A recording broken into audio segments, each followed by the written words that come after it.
La vie est dure, c'est cruel. Parfois c'est impitoyable et injuste. Mais nous traversons tous des moments difficiles, d'une manière ou d'une autre. Mais cela ne signifie pas que vous devez arrêter. D'ailleurs, personne ne doit arrêter. Continuez à vous battre tous les jours et tôt ou tard, le chagrin s'estompera. Vous deviendrez plus fort et retrouverez la joie. Tout deviendra plus facile.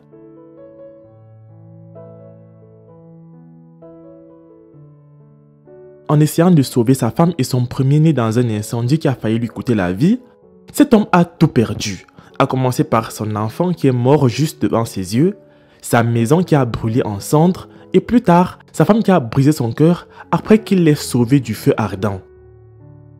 Ça, c'est vraiment une histoire extraordinaire. Mais avant de poursuivre, voici la question du jour. Comment appelle-t-on le petit du rhinocéros? A. Le rhinocéroso. B. Le rhinocéron. J'attends ta proposition en commentaire et la réponse exacte te sera donnée à la fin de la vidéo. N'oublie pas également de t'abonner sur James 2.0 sans oublier de liker la vidéo. Autrefois, Stanislas avait une famille, une femme et un enfant.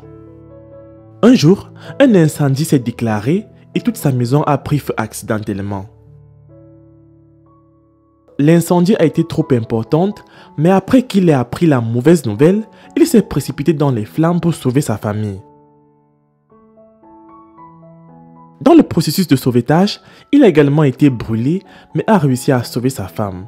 Il a su plus tard que son enfant était à l'intérieur de la maison en feu, mais lorsqu'il entra, il était trop tard et le petit était complètement réduit en cendres. Il est mort sous les yeux de son père et c'était si triste, c'était un moment difficile car il devait organiser rapidement un enterrement et dire au revoir à leur premier-né.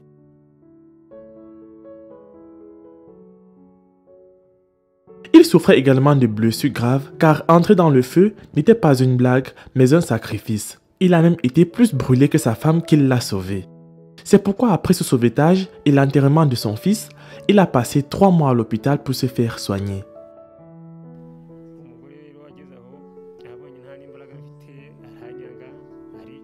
Ce qui est arrivé après a choqué tout le monde car sa femme l'a abandonné après qu'il l'ait sauvé. Et ça, il ne pouvait pas le croire. Au début, il pensait que c'était une farce car il avait tout fait pour montrer à quel point il aimait sa femme au point qu'il a failli perdre la vie en la sauvant. Mais cela ne signifiait rien pour elle qui a malgré tout décidé de l'abandonner. Elle est partie quand il devait se faire soigner à l'hôpital. Il n'avait même pas complètement récupéré. Selon ce qu'il pense, elle a vu comment il est devenu après l'accident et a choisi de le quitter. Depuis le départ de sa femme, il erre dans les rues car il n'a nulle part où vivre. Sa maison a été complètement brûlée et elle doit être reconstruite. Il a des cicatrices sur tout son corps et elles sont toujours douloureuses. Stanislas a besoin d'un traitement avancé vu la façon dont les cicatrices le rendent mal à l'aise et développe très souvent de la fièvre. Tout ce qu'il peut faire est de verser de l'eau froide sur son corps ou alors de prendre des antidouleurs.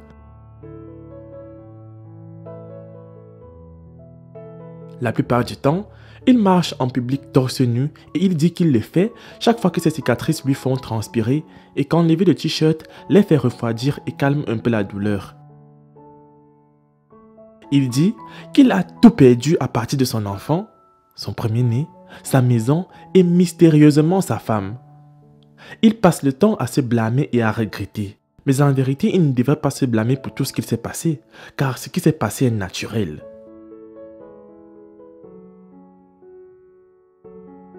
Comme sa femme est partie quand il avait le plus besoin d'elle, il dit qu'il aimerait se remarier un jour, mais quand il se souvient de la façon dont il a failli perdre la vie en sauvant l'amour de sa vie, et que son acte n'a pas été valorisé par celle-ci, mais au contraire, il a maintenant peur des femmes en général, il dit qu'il ne pense plus rien des femmes à l'heure actuelle.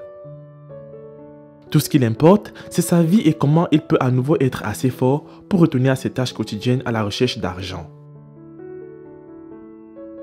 Stanislas n'est pas encore guéri. Il ne peut même pas soulever un bidon d'eau de 10 litres.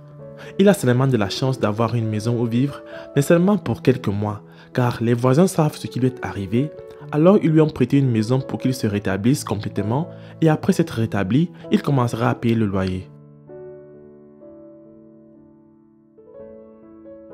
Ce qui est arrivé à Stanislas l'a laissé avec un traumatisme, principalement la mort de son premier-né. Il dit qu'il regrette d'avoir su plus tard que son enfant était à l'intérieur après avoir secouru sa femme qui l'a abandonné. Il aurait sauvé son enfant en premier, mais il ne l'a jamais su. Cela le traumatise tout le temps, lui causant des émotions imprévisibles, des flashbacks et même des symptômes physiques comme des maux de tête et même des nausées.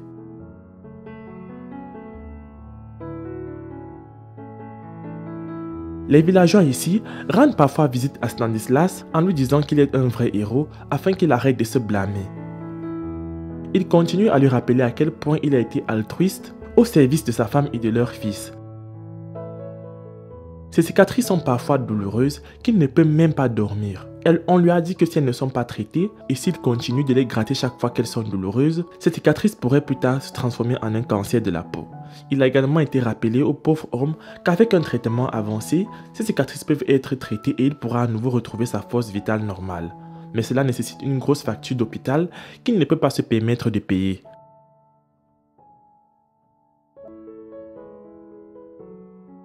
Stanislas est ici pour demander de l'aide à quiconque le regarde afin qu'il puisse au moins obtenir assez d'argent pour son traitement. Comme il a besoin de beaucoup, c'est comme s'il repartait de zéro dans la vie. Mais la priorité pour lui, c'est sa santé. Nous pouvons aider cet homme à se rétablir complètement et à reprendre sa vie normale en contribuant via le lien Giving Life dans la description de la vidéo. Rien dans ce monde n'est juste. Nous n'avons pas la capacité de changer la nature de la vie. Cependant, ce que nous pouvons faire, c'est faire preuve de courage, faire face aux difficultés et aux luttes que la vie nous réserve. Et rappelez-vous toujours d'apprécier les bons et heureux moments que nous vivons. Et ce n'est qu'à travers cela que nous pouvons rendre notre vie utile malgré toutes les injustices que la vie nous offre.